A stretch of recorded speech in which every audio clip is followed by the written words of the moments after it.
Itu tantangan yang menurut saya sangat-sangat berat. Mempertahankan itu berat sekali gitu. Keadilan bicara tentang bagaimana peran paroki yang ada sekarang harus adil bukan hanya untuk umat paroki Kedoya saja, tapi juga untuk umat di sekitarnya. Mari ajak semua teman saudara untuk nonton video HUT Paroki Kedoya yang ke-35. Saya yakin pasti Bapak Ibu akan punya suatu kenangan. Kenangan, betul.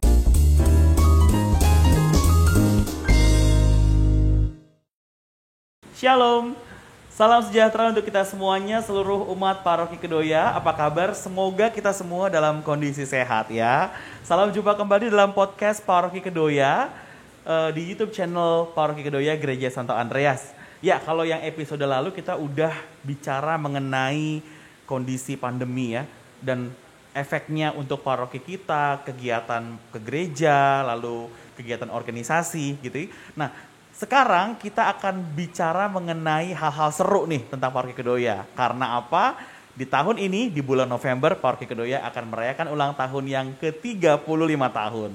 Nah, sekarang udah bareng-bareng saya nih, saya udah kedatangan tamu spesial pada kesempatan kali ini. Ada bapak-bapak muda yang ganteng-ganteng. Please welcome Pak Charles dan halo Pak Awi, apa kabar? Hai, Senang banget nih, sekarang kita udah punya corner studio ini buat kita ngobrol podcast. Ya. Kemarin kita masih virtual ya. Sekarang Jakarta udah level 1 dan kayaknya kita udah lebih leluasa tapi tetap harus menjaga protokol kesehatan. Betul. Nah, karena kita tadi udah tes dan udah status kita masing-masing udah hijau, kayaknya kita boleh ngobrol, lepas aja nggak apa-apa ya. Baik, Saya baik, mohon baik. izin untuk lepas masker supaya kita bisa lebih santai, lebih enak ngobrolnya ya. Dan kita juga sudah menjalankan protokol kesehatan dengan baik gitu ya. Dan juga menghimbau seluruh umat juga untuk tetap pastikan protokol kesehatan dilaksanakan dengan baik. Nah, Pak Charles, terima kasih, dan juga Pak Awi udah hadir dalam podcast Paroki Kedoya episode kali ini. Pak Charles ini adalah Wakil Ketua 1. Ya, Wakil Ketua 1 di Dewan Paroki, dan juga Pak Awi adalah Wakil Ketua 2. Ya. Gitu ya. Kita akan ngebahas mengenai ngobrol-ngobrol soal Paroki Kedoya, flashback lah ya, mengenai nostalgia dan juga mengenai rencana ke depan, apa yang udah kita punya, karya-karya kita apa aja di usia 35 tahun ini. Gitu ya. Nah, kalau kita flashback ke belakang gitu ya. Pak Charles dan Pak Awi, apa sih sepintas perbedaan yang sangat mendasar nih yang dilihat menurut Pak Charles dan Pak Awi dari perbedaan Andreas yang sekarang dengan yang dulu? Ya, Eko. Tentu jauh berbeda. 35 tahun, usia yang nggak panjang tapi juga nggak pendek. Ya. Kita mulai dari nol, Paroki Santo Andreas, kita beli lahan sedikit demi sedikit, dan berkembang terus sampai sekarang punya lahan hampir 2 hektar. 2 hektar di kita? Hampir 2 hektar totalnya. Gitu. Dari Green Garden sampai dengan Kedoya ya? Iya, betul. Saya baru tahu. Kita ada 2 pintu Green Garden dan pintu Kedoya. Betul. Kalau Pak Awi, apa yang mendasar yang terlihat? Iya, kalau dari saya, kebetulan saya kan boleh dibilang aktif di Gereja Santo Andreas ini mulai tahun 2000-an awal ya. 2000-an awal, ya. Yang saya lihat adalah bangunan fisiknya. Tentunya bangunan fisik, betul. Dulu hanya ada bangunan gereja, sekarang kita lihat begitu banyak bangunan yang bisa kita gunakan untuk karya pelayanan bagi umat. Oh iya. Memang sih saya memang merasakan masa kecil saya di Paroki Kedoya gitu. Dan dulu saya ingat sekali di saat kita gereja tuh masih di aula yang sekarang jadi aula Bethlehem. Saya juga sempat kalau nggak salah misa di waktu kita masih stasi di Ruko di daerah Sunrise Garden. Dan memang perkembangannya sangat luar biasa. 35 tahun bukan waktu yang singkat, tapi kita perlu syukuri ya. Nah, makanya sehubungan dengan pertanyaan saya berikutnya, perkembangan lebih spesifik bagaimana yang Paroki Andreas tuh alami? Artinya mungkin lebih ke pertumbuhan umat, karya pelayanan sosial, apa yang Andreas lakukan selama 35 tahun ini? Ya, kita dapat warisan dari Paroki Kristoforus, paroki induk dulu sebelum ada Paroki Andreas. Itu cuma 2 lingkungan kecil di Sunrise Garden. Nah, kalau saya tidak salah lingkungan Ignatius dan lingkungan Bonaventura. Karena cikal bakal paroki kita ini banyak pendahulu dan senior kita yang dari Sunrise Garden dan Green Garden. Nah, dari hanya dapat warisan 20 kakak atau 30 kakak, sekarang sudah berkembang hampir 9.000 umat dengan 2.500 kakak. Dari 20 kakak ya, 35 menjadi tahun sekarang sudah kurang lebih hampir 9.000 umat. 9.000 umat dari 2.500 kakak. Wow. Ya, Eko. Dan itu terdiri dari 40-an lingkungan. 45 lingkungan tepatnya. 40 tuh. Saya terakhir tahunnya 40 lingkungan, sekarang sudah 45 lingkungan Ya. di usia 35 tahun Paroki Kedoya. Sungguh luar biasa berkembangnya. Ya. Lalu apalagi itu perkembangan umat tentunya. Kalau misalnya kita bicara soal karya pelayanan paroki, Karya pelayanan paroki sangat beragam ya Eko ya. Kita sudah banyak melakukan kegiatan-kegiatan sosial ya, terutama masa pandemi ini yang kita sangat tahu dan kita sangat ingat. Tempat kita yang di Aula 101 merupakan krisis center untuk banyak kegiatan dari mulai posyandu, kita ada klinik Pratama, tapi sekarang pandemi tertutup ya, tapi sebelumnya sangat bermanfaat untuk masyarakat sekitar. Setelah itu kita ada aula besar yang bisa menampung kurang lebih 800 orang. Dan aula itu pun sangat-sangat bermanfaat untuk masyarakat sekitar. Teristimewa pada saat banjir. Green Garden terkenal dengan banjir. Nah, ini mohon maaf nih sebelumnya. Ini tadi suara-suara petir ya. Ini kondisinya kita lagi musim hujan. Jakarta Barat. Aman ya. Oke. Aman. Jadi pemirsa semua umat sekalian, jadi mohon harap maklum, inilah situasi kita. Tetap harus bersyukur ya, Pak. Betul. Oke, silakan lanjut, Pak. Nah, jadi kita memfasilitasi umat karena di sekitar kita, di sekitar paroki kita masih banyak umat-umat yang di rumah-rumah yang mungkin di tempat yang di pinggir kali dan lain sebagainya. Dan pada saat banjir kan langganan. Nah, jadi mereka nggak punya lantai 2 dan sebagainya. Nah, itu mereka dikumpulkan di aula besar. Kita kumpulkan mereka di sana sampai ratusan keluarga dengan fasilitas ada MCK, WC dan mandi dan lain sebagainya. Dan yang istimewa Eko, kita menyiapkan juga konsumsi berupa nasi bungkus. Nasi bungkus yang dikerjakan atau dikelola dan dimasak oleh umat paroki sendiri. Kita punya dapur umum yang cukup besar, dengan alat masak yang cukup besar, dan itu kita pernah mencapai rekod satu hari 10.000 nasi bungkus. Satu hari 10.000 nasi bungkus. Satu hari. Itu berapa truk ya kira-kira? Saya nggak kebayang. Maksud saya gini, masak itu suatu hal yang melelahkan loh. Ya betul. Dan ya kalau menurut saya bisa masak 10.000 nasi bungkus itu hal yang luar biasa gitu ya. Dan seluruh umat paroki Kedoya membantu memasak itu untuk warga sekitar yang terdampak banjir pada saat itu. Oke, nah tentunya mungkin masih banyak hal karya pelayanan lainnya ya. Kalau nggak salah kemarin waktu juga menghadapi pandemi kita juga sempat ada vaksin kalau nggak salah. Ya, kita ada 2 kali menjadi istilahnya sentra vaksin. Pada saat vaksin lansia di bulan April itu ada jalan 8 hari kita vaksin berturut-turut. Mungkin sekitar 2-3 ribu orang yang divaksin di situ. Dan itu untuk semua masyarakat, bukan hanya umat paroki kita tapi umat sekitar paroki kita juga divaksin. Dan yang terbaru di bulan September kemarin untuk vaksin umum. Kita berjalan Sabtu Minggu itu 1,5 bulan. Ya, kurang lebih juga 2.000-an orang yang divaksin. Ya. Dan makanya yang saya ambil kesimpulan adalah yang terpenting kita juga memiliki peran positif untuk tidak hanya umat di paroki Kedoya tapi juga warga sekitar di paroki Kedoya gitu ya, umat pada umumnya gitu ya. Nah, kalau bicara mengenai tadi peran gitu, setahu saya juga paroki Kedoya juga sebagai tempat atau base camp untuk para berkumpul umat-umat lainnya gitu, atau kita juga merupakan krisis center yang mana salah satu organisasi FKUB Jakarta Barat mereka juga menggunakan tempat ini. Dan teristimewa juga aula besar kita sering dipakai untuk kegiatan-kegiatan dari wali kota, kecamatan, Kebonjeruk, dari Polsek, dari Polres, untuk kegiatan-kegiatan kemasyarakatan. Dari Polres sering mengadakan semacam baksos, terus membantu pembagian sembako dan lain sebagainya. Dan mereka menggunakan tempat kita karena memang lokasinya strategis, Eko. Sangat strategis untuk di Kecamatan Kebonjeruk. Jadi memang sangat strategis untuk bisa mengumpulkan orang di sekitar kita sini. Banyak kegiatan, banyak karya sosial, pasti ada tantangannya nih. Kalau kita bicara soal tantangan selama belakangan ini ya, sampai dengan usia 35 tahun, menurut Pak Charles atau mungkin Pak Hawi, apa sih tantangan terberat paroki Kedoya? Tumbuh di tengah masyarakat yang majemuk, berbagai latar belakang, sosial, agama mungkin. Karena kan kita nggak hanya untuk umat paroki, tapi juga kita mau berguna dan bermanfaat untuk masyarakat sekitar. Apa? Ya, saya pribadi melihat tantangan terberat adalah bagaimana mempertahankan. Mempertahankan apa yang sudah kita atau pendahulu-pendahulu kita lakukan terhadap masyarakat sekitar.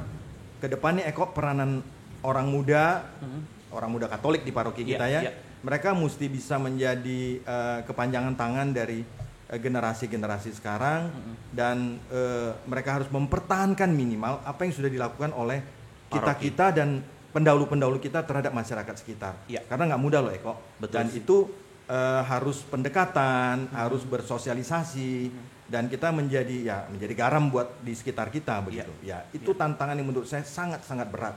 Mempertahankan itu berat sekali gitu. Betul. Jadi orang-orang muda nih yang menjadi penerus ditantang, di-challenge untuk bisa terus mempertahankan tradisi yang sudah kita laksanakan selama ini gitu. Baik. Jadi siapkah Anda orang muda menjawab tantangan ini? Ini para mentor-mentor siap selalu mendampingi ya Pak? Gitu ya. Kan nggak lama lagi nanti juga pensiun. Jangan dulu sebelum diteruskan kepada yang muda gitu ya. Betul, Oke. Iya. Nah, kita sekarang mau ngobrolin ini deh Pak Awi mengenai perayaan Paroki Kedoya nih 35 tahun gitu kan. Pasti akan ada perayaan-perayaan khusus gitu. Nah, tapi sebelum kita mau ngomongin soal perayaan, ini ada yang menarik nih. Kita pakai baju nih, temanya We Stand for Justice, Peace and Integrity of Creation. Sebenarnya apa sih arti dari tema ini? Ngapain kita ngurusin apa justice atau apa gitu? Kenapa gitu? Silakan. Mungkin ada hal yang menarik di balik tema ini. Thank you Eko. Sebetulnya ide dari tema HUT kita kali ini itu berawal dari gagasan Romo Celsius. Ya. Romo Celsius yang punya pemikiran kenapa kita harus stand for justice, stand for peace, and integrity of creation. Yeah. Nah, saya mencoba menjabarkan, kira-kira kalau kita bicara we stand for justice, kita hadir untuk suatu keadilan. Ya, keadilan bicara tentang bagaimana peran paroki yang ada sekarang harus adil bukan hanya untuk umat paroki Kedoya saja, tapi juga untuk umat di sekitarnya. Oke. Karena kita kan hidup di dalam lingkungan yang majemuk ya. Nah, pasti ada Muslim, ada Buddhis dan sebagainya. Bagaimana peran paroki itu hadir di situ, berkeadilan. Nah, contohnya Pak Charles ya, kita pernah mengadakan bakti sosial, lalu kita pernah bikin warung 5.000 kayak tenda 5.000 itu membantu. Apalagi saat sekarang kan pandemik ya, di mana orang susah dan ada yang kehilangan pekerjaan, mungkin juga situasi ekonomi juga lagi kurang baik. Nah, disitulah paroki hadir. Jadi paroki hadir bukan hanya sesuatu yang eksklusif, tapi juga untuk sesuatu yang inklusif. Gitu, berkeadilan bagi semuanya. Jadi rasanya memang keadilan itu adalah hak setiap orang gitu ya. Nggak hanya orang-orang di internal kita, tapi juga kita berusaha untuk adil untuk sesama, berbagi gitu ya. Betul. Yang berikutnya. Nah, berikutnya stand for peace ya. Artinya gimana paroki juga hadir di dalam suatu yang membawa perdamaian.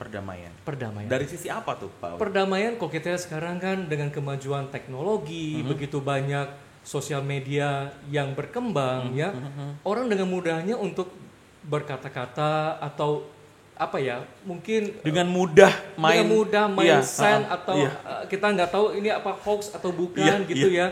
Bagaimana orang dengan mudahnya mencaci orang, menjelekkan orang seperti itu.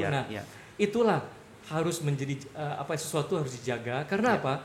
Karena hal-hal seperti itu kan merusak perdamaian antar umat beragama ya. Nah, itu yang menjadi concern paroki. Kita harus menjadi pembawa damai untuk diri kita dan orang lain. Itu artinya ya. Setuju. Harus hati-hati dalam bersikap, bicara, dan sekarang jempol ya. Sekarang lebih banyak jempol. Sudah banyak contoh ya. Iya, benar. Iya, dan itu penting. Dan buktinya ya puji Tuhan, karya-karya yang kita lakukan dalam membina hubungan kemasyarakatan, yaitu seperti tahun lalu kita bekerja sama dengan GP Ansor, kita mengadakan suatu bakti sosial bersama. Lalu kita juga terlibat terus dalam menjaga hubungan harmonis dengan FKUB, yaitu Forum Komunikasi Umat Beragama. Dan itulah salah satu bentuk-bentuk kerjasama kita supaya apa? Supaya damai itu tercipta. Nah, yang terakhir integrity of creation. Saya nggak ngerti nih, apa hubungannya ulang tahun sama integrity of creation gitu. Mungkin umat di rumah juga artinya? Ya, itu mau bicara tentang keutuhan alam ciptaan. Ya, betul. Saya ingat sekali di dalam khotbah Romo Celsius, Romo selalu tekankan mengenai lingkungan hidup. Keutuhan alam ciptaan, menjaga lingkungan hidup. ya. Nah, Romo sangat concern dalam hal ini. Saya beberapa kali memperhatikan memang khotbah Romo seperti itu. Nah, mau bicara seperti apa?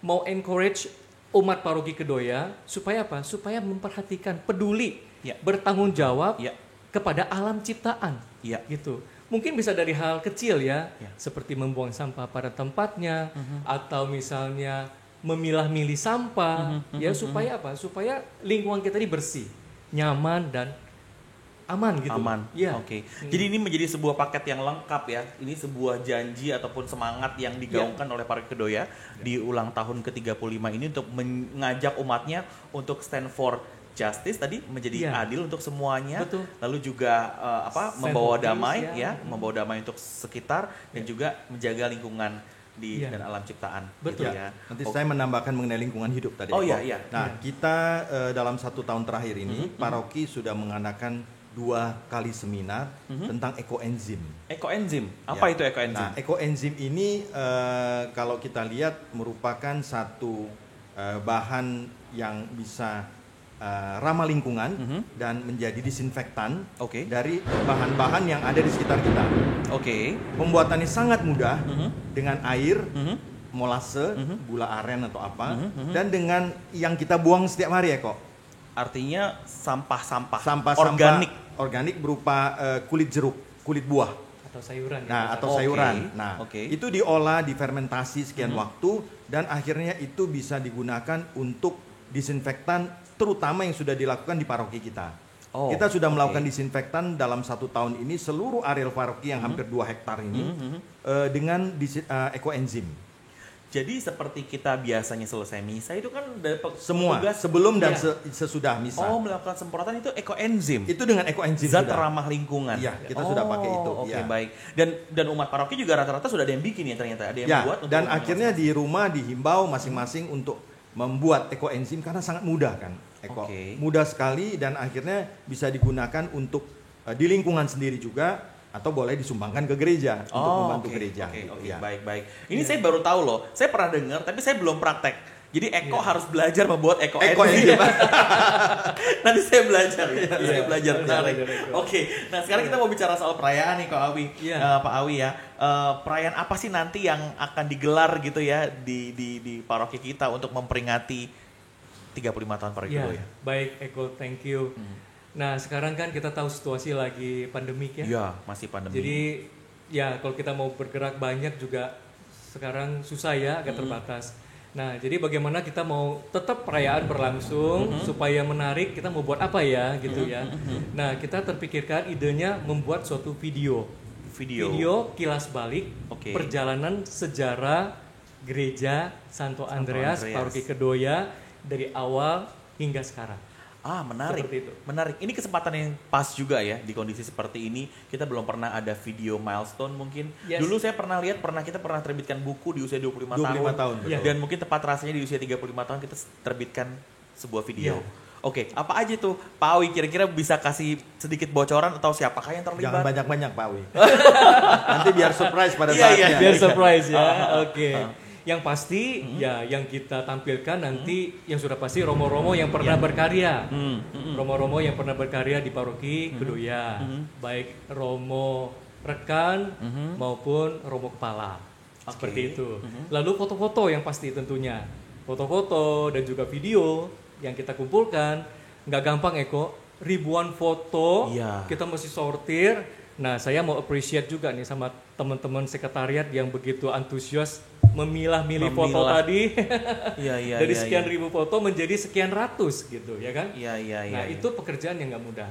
Nah lalu selain foto apa ya, kita juga ada pembuatan pengisian lagu-lagu pujian, yaitu salah satunya diisi oleh anggota DPH dan juga kelompok kur lainnya. Beberapa kelompok kur yang sayang jika dilewatkan.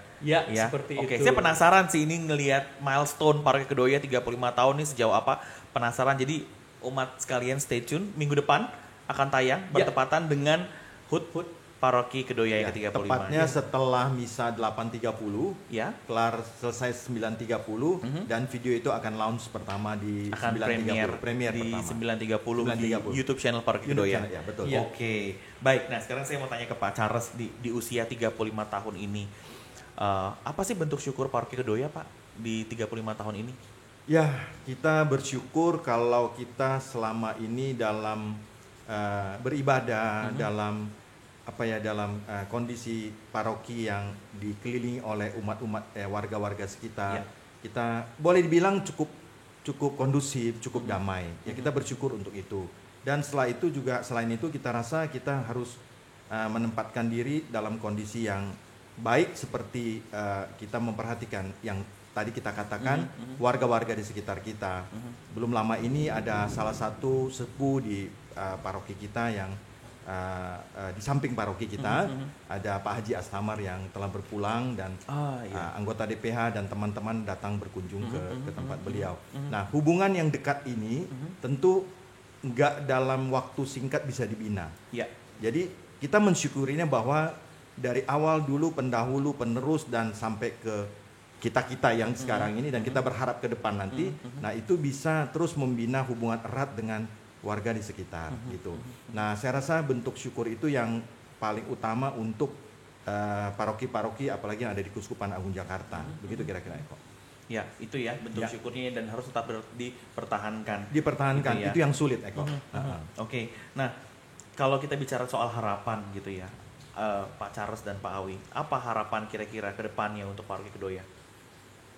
Ya, saya berharap Paroki Kedoya ke depannya kita ini kan akan diteruskan oleh regenerasi anak-anak muda yang sekarang, ya.